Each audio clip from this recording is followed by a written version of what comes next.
Next, we go to conduction currents.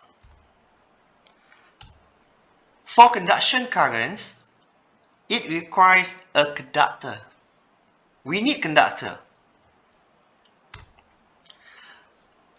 A conductor is characterized by a large number of free electrons that give rise to a conduction current due to an impressed electric field. So we have impressed electric field.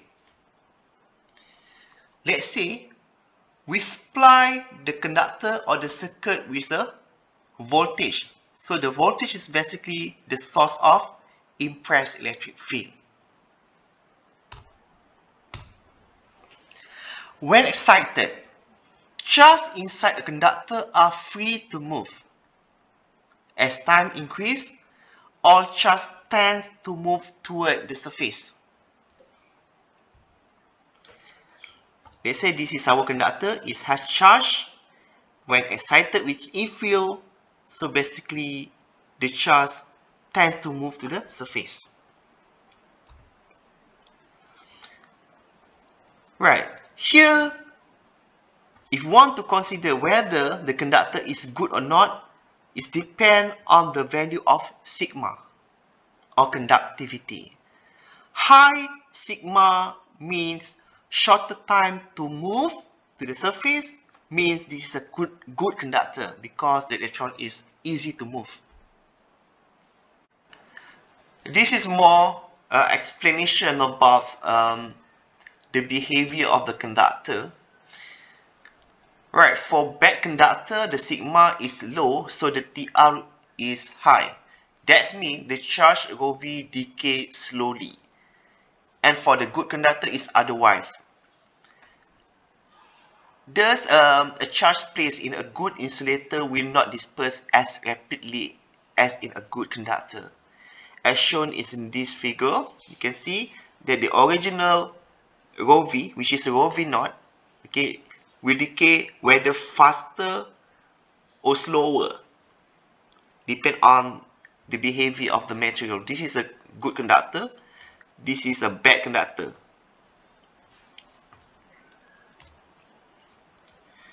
So again, from this figure, this is a conductor. We have a ρV, and when we have external E, so we can see here, the charge will accumulate at both surface of the conductor.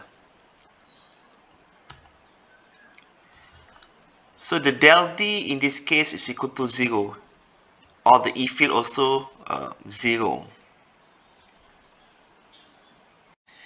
As you can see in our earlier slide, that the E field, D field, as well as the ρV become 0 inside our conductor after excited by E field. So how it happened? Let's say we have conductor. We excite with the external or impressed electric field through the conductor. Right. The charge inside the conductor tend to move to the surface of the conductor based on the type of E field excited to the conductor. Let's say we have for E field we have positive going out. So basically the negative charge will be attracted to this side, and the positive charge will be moving away from the source of our impressed electric field. So it becomes ρS, negative ρS here, and positive ρS here. When we have negative ρS and positive ρS, it will create another field in the opposite direction of the field producing it. That's why the counter field will interact with the excited field. So the total field inside the conductor will become 0. So E equal to 0 inside the conductor. The polarity of the surface charge depends on the direction of the external E field, like I mentioned earlier.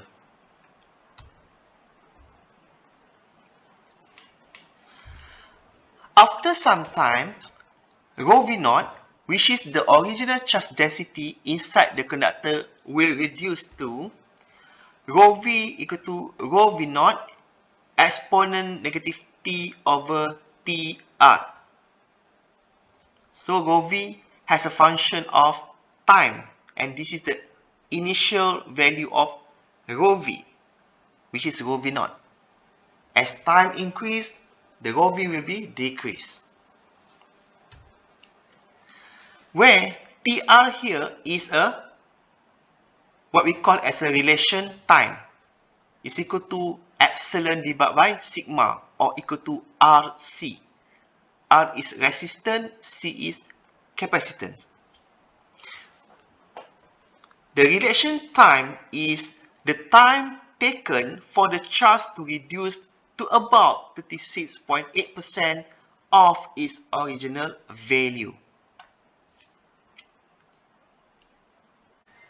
This is additional information to the slide that I explained earlier about when we apply the E field into our conductors.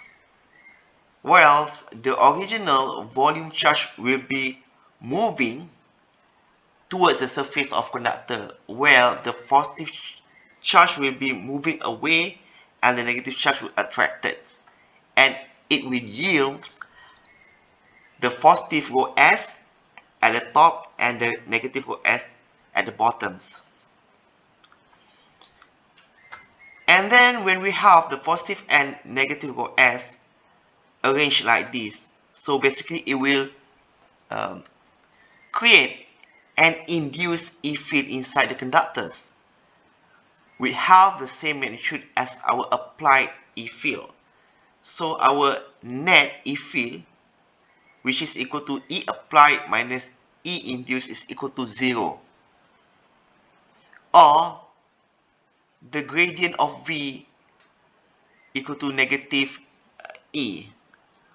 So we can say that the conductor is an equipotential body.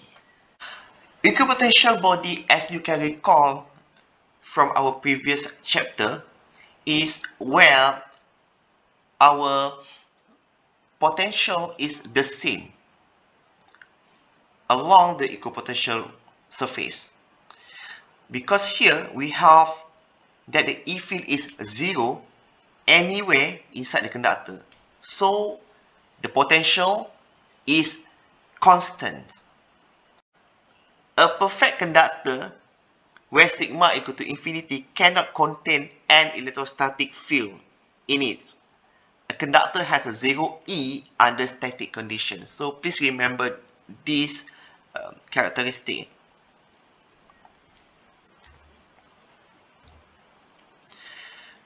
Well, as a conclusion, the net rho V equal to 0 inside the conductor. The E field inside conductor is 0. And the conductor is an equipotential body, implying that the potential is the same everywhere in the conductor. This is very important that you will use to find the E field inside a conductor, as well as to determine the resistance as well as potential. Surface charge density rho S, if presence, is found only on the surface.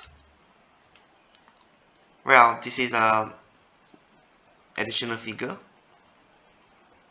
Well, you already see in our previous slide that when we have applied the E field towards our conductor, what happened is our rho V start to move to the surface of the conductors. Then that means that the rho V will reduce until it becomes 0. And I already show you the equations. But how can we justify the equations? And how can you create the equation? Well, we can justify or create the equations from the continuity current equation. As you see earlier, that the divergence of J is equal to minus d rho V over dt. Due to the applied electric field, the current density will exist, where J is equal to sigma E. So we change J into sigma E into our equations, so it becomes divergence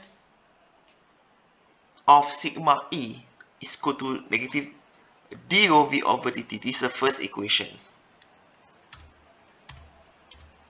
Then from the divergence of d is equal to rho v, we can further written as rho v divided by epsilon naught plus 1 over sigma d rho v over dt is equal to 0. And then you have to solve these equations by using simple differential equations.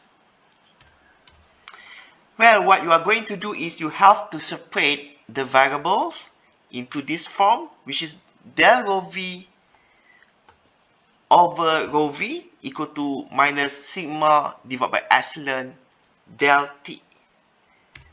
And integrating both sides will give you ln rho v equal to negative sigma t divided by epsilon plus ln rho v naught, where the ln rho v naught is the constant of integrations or the initial value of rho v. So the solution will give you the equation that you see earlier, which is rho vt equal to rho v naught exponent minus sigma divided by epsilon naught t. So as t increase, the rho v will decrease until it becomes 0. This is a initial charge density at t equal to 0, and this is a TR, the reaction time constant.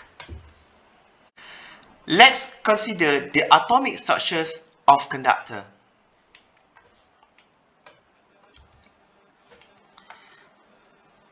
Okay, this is what you learn in chemistry.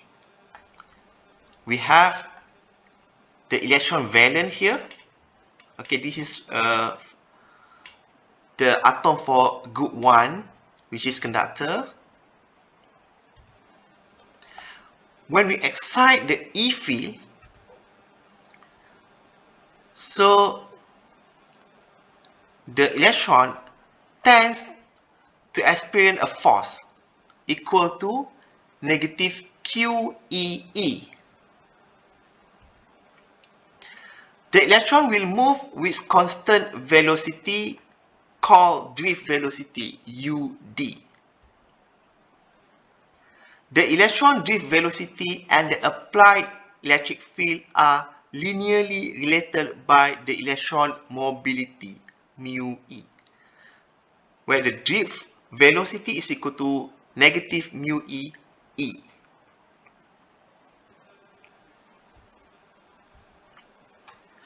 From relationship between current density and charge velocity, J equal to rho VU,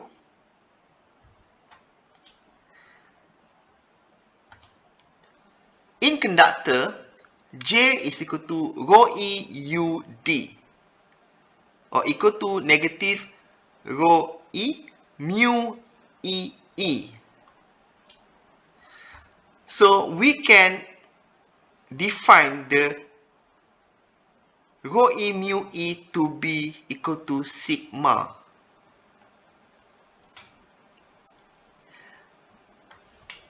So the relation between induced current flow and applied electric field in conductor, this is what we call as a point form of Ohm's law. Okay, this is Ohm's law for EMT. The Ohm's law for circuit theory is V equal to IR. It's very simple.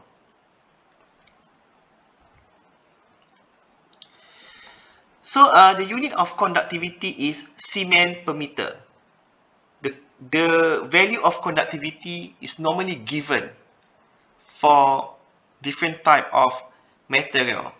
For example, gold, silver, copper, aluminium, it has a very high conductivity. So here higher sigma indicate better conductor and higher drift velocity.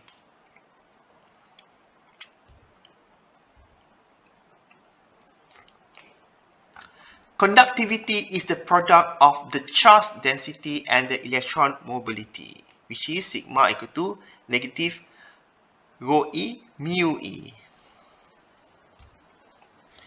Higher temperature increases electron mobility. Therefore, higher conductivity can be achieved, which is around 10 power of 6 to 10 power of 7 Siemens per meter.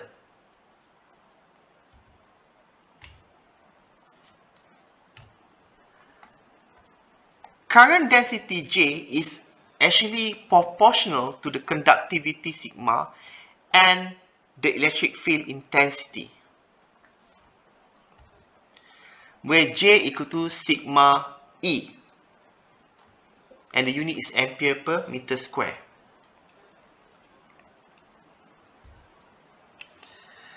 This table shows the different conductivity of different mediums.